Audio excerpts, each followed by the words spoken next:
Everybody.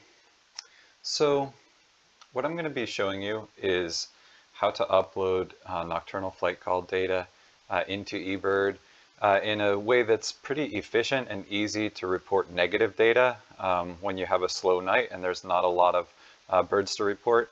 That's good information to know when the birds aren't migrating. If some future researcher compares, the data to, wind or, ceiling, cloud ceiling, whatever factors might matter, it's probably good to report that negative data.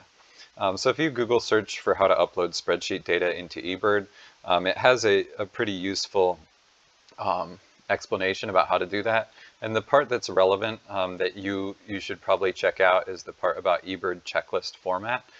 Basically, it allows you to give a column for each checklist that you want, and it allows you to define which birds you want, and they don't have to be in taxonomic order.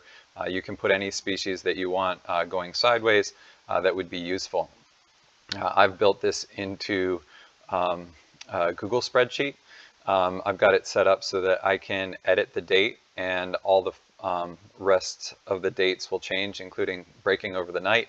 It starts at 9 p.m. And then runs over the rest of the night. Most of the checklists are set up to last about an hour, although I have the last one being only half an hour. The real trick for this is that you have to put in P54 for the protocol.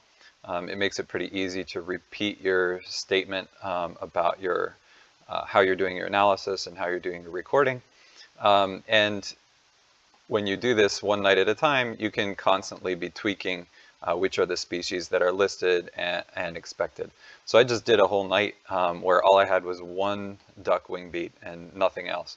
Normally I wouldn't even bother uploading a lot of checklists for this night, but because I have this spreadsheet set up and it's so quick and easy, all I have to do is export this as a CSV file. And once I've exported it as a CSV file, then I can go to eBird and I can say, all right, I want to submit a new checklist. And I say, all right, let's import data and let's choose a file.